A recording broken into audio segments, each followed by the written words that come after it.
এই যে পোকা। এই বুঝতেছেন না আপনি? কি আমার কথা বুঝতেছেন না? কথা বলতে হবে তো। আপনি কে? আপনি কিভাবে ধুবেন? না না, এটা তো আপনি আজে বাজে কথা বলেন না। পোকাসহ আপনি কেন ধুবেন? কাটার পরে কেউ ধোয় না। আপনার মুখে এটা প্রথম শুনলাম। এটা শেখার চেষ্টা করতেছি আসলে আপনি কি রেসিপি অ্যাপ্লাই করছেন। মাত্র রোজা শুরু হয়েছে। কে এটা? ম্যানেজার কে?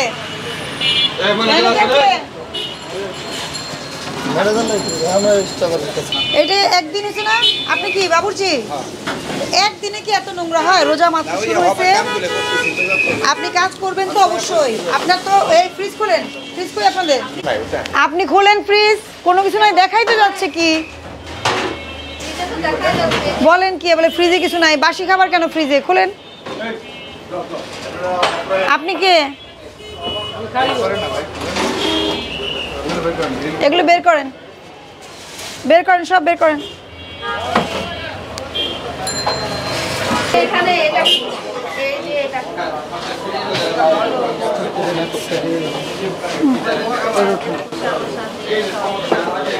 এই যে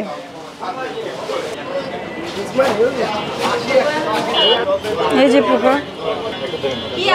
এই বুঝতেছেন না আপনি? কি আমার কথা বুঝতেছেন না? কথা বলতে হবে তো। আপনি কে? আপনি কিভাবে ধুবেন? না না, এটা তো আপনি আজে বাজে কথা বলেন না। পোকাসহ আপনি কেন ধুবেন? আপনি তো কেটে ফেলে দিবেন এই অংশটা। আপনি তো পোকার অংশটা কেটে ফেলে দিবেন, তাই না? পোকাগুলো কি করবেন? কেটে ফেলবেন, বেছে যেটা ভালো ওটা রাখেন। আমি বুঝাতে পারছি আপনাকে? পোকা আপনি ধুয়ে আপনি এটা কি করবেন? আপনি বালকে ধুবেন। এটা তো পোকা রয়ে যাবে, আপনি তো ক্লিন করতে পারবেন না পুরোটা, কারণ পোকাটা তো একদম ভেতরে ঢুকে আছে, আপনি দেখতেই পাচ্ছেন। এটা তো হলো না, আপনার একটু কেটে বাদ দিতে হবে।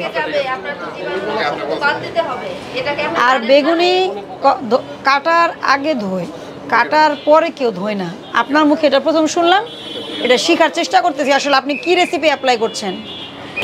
আপনি কি পরিবেশটা ভালো? আপনার তো এই যে বেগুনগুলোর মধ্যে আস্ত পোকা, এরকম বড় পোকা, এটা কেন থাকবে বলেন? এই যে এত মানুষ আছে, সবাই তো দেখলো। আমি বলি এই যে প্রসেসিংগুলো উপরে করবেন, পায়ের বরাবর কিছু করা যাবে না। আপনার ফ্লোর নোংরা, অসম্ভব নোংরা। আপনি এখানে বসে আলু চটকাচ্ছেন আর প্রচুর ময়লা, ঠিক আছে? এভাবে করে প্রসেস করা যাবে না। এগুলো কি? দাঁড়ান, এটা কি? এটা পাতির ওই সমোসা বানায়। পলিথিনে কোনো খাবার রাখা যাবে না, ফেলেন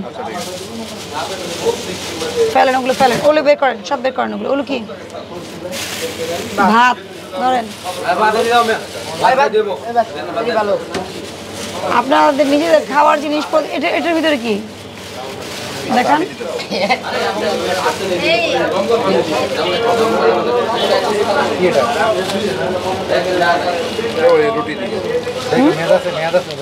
দেখি মেয়াদ আছে নাকি?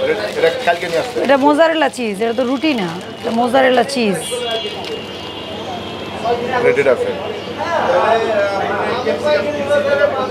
প্যাকিং ডেট এটা 1 ইয়ার থাকবে, মানে মার্চের 26শে ফেব্রুয়ারি পর্যন্ত ডেট থাকবে। আর কি? এটাই আর কি, সব চিজ। চিজ কি কাজে লাগে আপনাদের? এটা আমাদের বেকারের দোকান।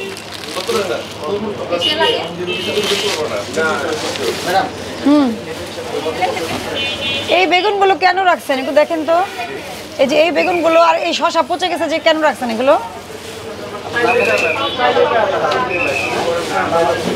এইটা কেন রাখছেন এগুলো? এই যে এগুলো কেন রাখছেন বলেন? কেন রাখছেন এগুলো? এটা ভালো? হ্যাঁ, এটা ভালো। কোন কোন দিক থেকে ভালো?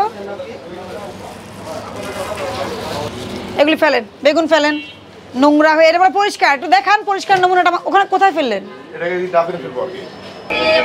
আপনি কি আমার কথা বুঝছেন?